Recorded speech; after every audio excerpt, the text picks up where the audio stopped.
It is a Thursday evening. Adam and James are sitting at a small table outside a café. Their coffees are getting cold. Adam has been quiet for a long time. Can I ask you something? And you have to be honest with me. Of course. What is it? How long have we known each other? 8 years. Maybe 9. And in all those years, have you ever heard me speak English comfortably, without stopping, without looking for the words? No, I don't think I have. Me neither. I have been studying English for 6 years, James. 6 years.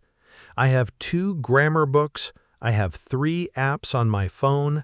I watch English videos every night before I sleep. I know, you are always studying.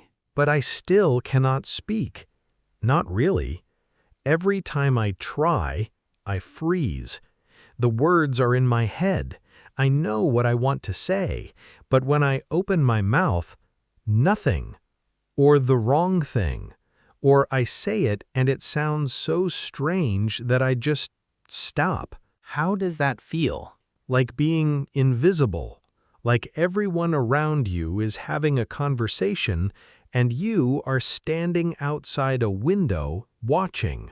Guest, if you have ever felt like Adam, if you have studied English for months or years but still cannot speak, then this story is for you. Today, you will listen to a slow, natural conversation between 2 friends. You will hear every word clearly, and by the end, you will understand something about your English that nobody has ever told you. Stay with us. Tell me something. When you study English, what do you do? I read, I do exercises, I watch videos, I listen to podcasts sometimes. And when you practice speaking, what do you do? I don't really practice speaking. What do you mean? I mean, I study English, but I don't speak English. I study it in my head, alone, silently. So for 6 years, you have been training to understand English, but not to produce it.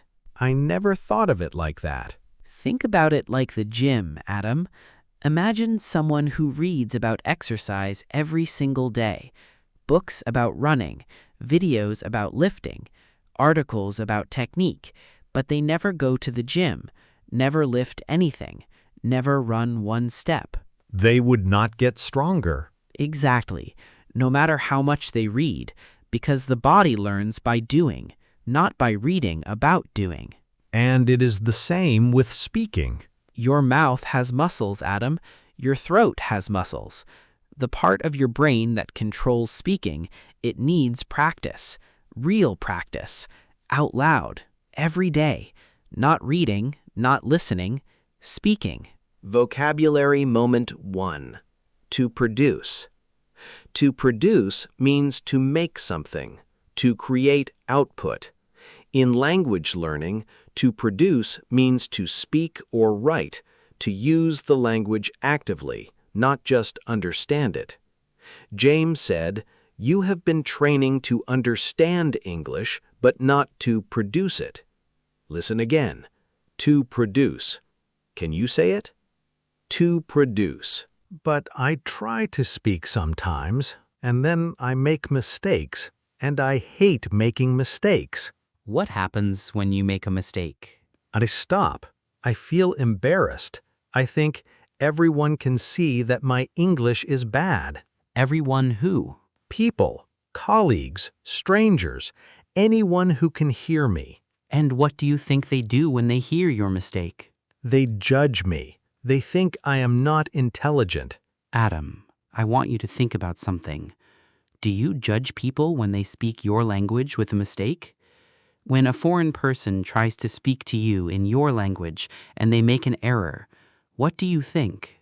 I think, I am happy they are trying. I respect them for trying. Exactly. You respect them. You don't judge them. So why do you think people judge you? I never thought about it that way. The person judging you for your English mistakes, it is not the people around you. It is you.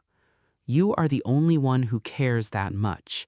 And that fear of making mistakes, that is the wall between you and speaking. But what do I do about it? You make mistakes on purpose. You speak, even when it is wrong, especially when it is wrong. Because every mistake is your brain learning. Every error is a step forward. Silence is the only real mistake. Vocabulary moment 2. To judge. To judge means to form an opinion about someone or something, usually based on what you see or hear. Adam said, "They judge me. They think I am not intelligent." James said, "The person judging you is you." Say it. To judge. I judge. You judge. He judges. To judge. Vocabulary moment 3. A wall. A wall is a physical barrier, but here James uses it as a metaphor, something that stops you from moving forward. James said, that fear is the wall between you and speaking. What is the wall in your English? Think about it. Your English is so natural, James. How did you get to this level? Did you take a special course? Did you live abroad? No, I never lived abroad. I took one English course when I was 19. It was terrible. Then how? Can I tell you something I have never told you before? Of course. When I was 22, I had a job interview, an important one, a company I really wanted to work for. The interview was in English. And? I failed it, completely. Not because I didn't know the answers. I knew every answer. But when the interviewer asked me the first question, I froze, exactly like you described. The words were there, in my head, but my mouth would not move. I didn't know that. Nobody knows. I went home that evening and I sat in my room for a long time, and I made a decision. What decision? I decided that I would speak English every single day, even to myself, in my room, alone. I would narrate my day in English. I would argue with myself in English. I would think in English. I would make mistakes, hundreds of mistakes, with nobody listening. You talked to yourself? Every day, for 2 years. Every morning while I made breakfast, every evening while I walked home, full sentences, out loud, like a crazy person. Did it work? You tell me. Adam looks at his friend, this man who speaks English like he was born into it, and he understands. Vocabulary moment 4. To freeze. To freeze literally means to become ice, to stop moving because of cold. But here it means to suddenly stop and be unable to speak or move, usually because of fear or nerves. James said, "My mouth would not move. I froze." Have you ever frozen in English? Most learners have. Say it, I froze. I was frozen. To freeze. Vocabulary moment 5. To narrate. To narrate means to describe or tell a story, to put what is happening into words. James said, "I would narrate my day in English." This is a powerful technique. Describe what you are doing in English, even when you are alone. Say, "I am making coffee. I am walking to the window. I am sitting down." To narrate. 2 years. That is a long time. You have been studying for 6 years. 2 years of the right practice is nothing compared to 6 years of the wrong practice. The wrong practice? Not wrong, just incomplete. You built a great foundation. You understand English very well. You read it, you follow it. Now you just need to train the other half, the producing half, the speaking half. How do I start, practically? What do I do tomorrow morning? Tomorrow morning, when you wake up, before you check your phone, before you make your coffee, you say 10 sentences in English, out loud, about anything. What you dreamt, what you are going to do today, what you are worried about, what you are looking forward to. 10 sentences. Out loud. Just 10 sentences? Just 10, but out loud. And the next morning. And the morning after that. Every single morning. And if they are wrong? If the grammar is terrible? Then they are wrong and terrible, and you say the next sentence anyway. Progress does not come from perfect sentences. It comes from more sentences, more attempts, more courage. James, can I ask you something? You just did. Was it worth it? All those mornings talking to yourself, looking ridiculous? Was it actually worth it? Every single morning, without question. Okay. Tomorrow morning, 10 sentences out loud. Now you're thinking like someone whose English is going to improve. You just listened to a full English conversation. You understood the story. Now we practice together. Vocabulary Moment 6. A foundation. A foundation is the base of a building, the part underground that holds everything up. Here, James uses it as a metaphor. James said, "You built a great foundation," meaning your years of studying gave you a strong base to build on. Say it. A foundation. You have a strong foundation. Foundation. Vocabulary Moment 7. Courage. Courage means the ability to do something even when you're afraid. Bravery. James said, progress comes from more courage. Every time you speak English despite being afraid, you are showing courage. Say it. Courage. It takes courage to speak. Courage. Vocabulary Moment 8. To look forward to. To look forward to something means to feel excited or happy about something that is going to happen in the future. James said, what you are looking forward to. What good things are coming in your life. Say it. I look forward to the weekend. I look forward to speaking English well. To look forward to. Now let us review the key vocabulary from today's conversation. I will say each word, then the meaning, then a new example different from the story. Listen carefully, then repeat each word out loud. To produce. Verb. Meaning, to make or create something. In English learning, to speak or write. To use the language actively, not just understand it. Example. After 3 months of speaking practice every day, she could finally produce full sentences without stopping. To freeze. Verb. Meaning, to suddenly stop and be unable to speak or move, usually because of fear or nerves. Example. He knew the answer, but when the teacher called his name, he froze completely. To judge. Verb. To form an opinion about someone, to decide if they are good or bad, clever or not clever, based on what you see or hear. Example. Stop judging yourself so harshly. Everyone makes mistakes when learning a language. A wall. Noun, metaphor. Something that stops you from moving forward, not a physical wall, an emotional or mental barrier. Example.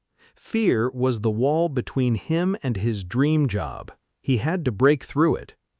To narrate. Verb. To describe or tell a story. To put what is happening into words. Example. Try to narrate your morning routine in English, out loud, step by step. A foundation. Noun.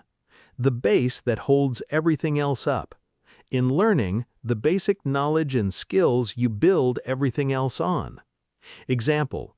Reading and listening built her foundation. Speaking practice built her fluency. Courage. Noun. The ability to do something even when you are afraid. Bravery in difficult moments. Example. It takes courage to speak a foreign language in front of other people, but every time you do, it gets easier. To look forward to. Phrasal verb. To feel happy or excited about something that is going to happen in the future. Example. I look forward to the day when I can have a full conversation in English without thinking. To be worth it. Expression. Something worth it means the effort, pain, or time you put in was good.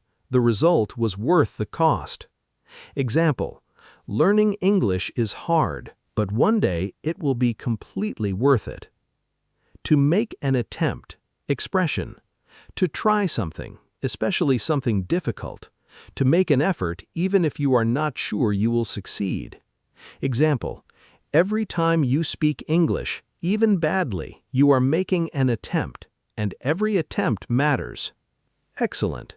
You have just reviewed 10 key words from today's conversation. Now the final section, shadowing practice. Now we shadow. I will say a sentence. You listen, then immediately say it after me. Copy the rhythm, the stress, the sound. Do not just read it in your head. Say it out loud. Ready? Let us begin. Block 1. Adam's words. These are Adam's lines. The learner shadows someone who feels exactly like they do, nervous, stuck, but honest. Read each line slowly. Pause 5 seconds after each one. 1. I have been studying English for 6 years.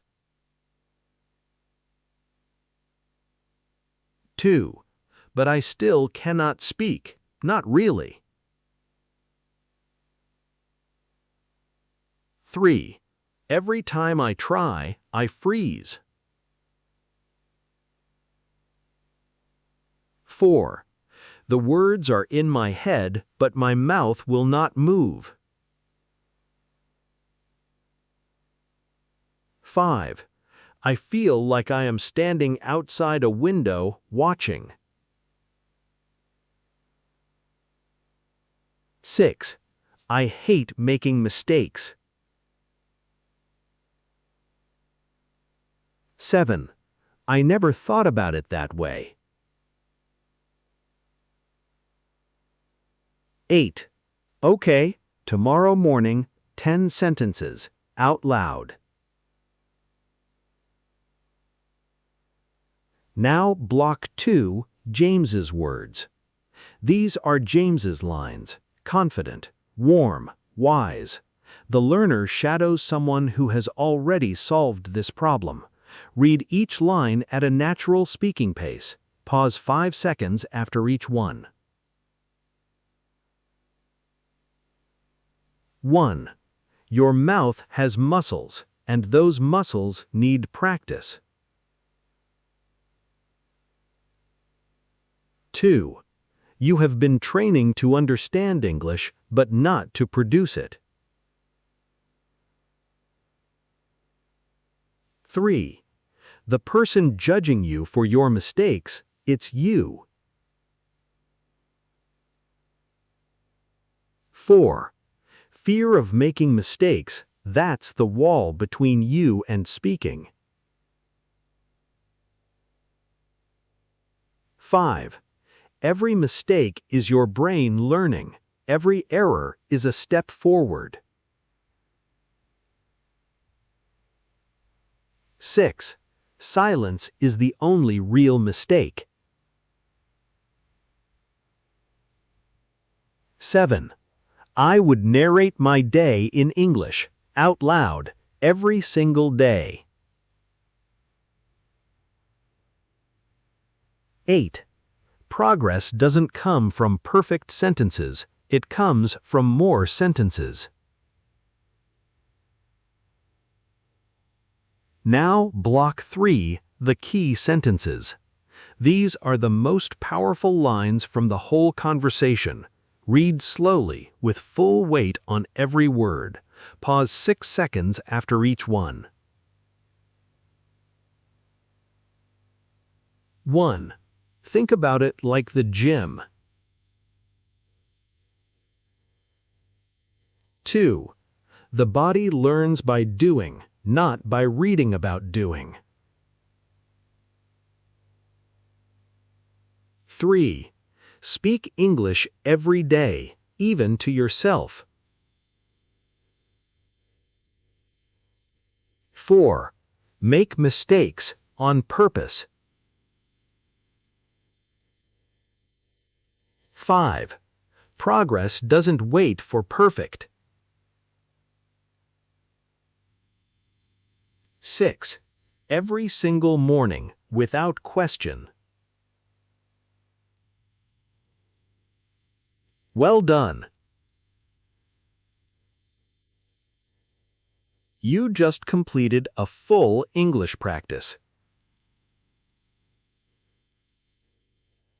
You listened to Adam and James. You heard their story. You learned new words, and you used your voice, which is the most important thing you did today. Remember what James told Adam. Silence is the only real mistake. Your homework, starting tomorrow morning, is 10 sentences, out loud, every single day. Can you do that? Of course you can. See you next time. Keep going.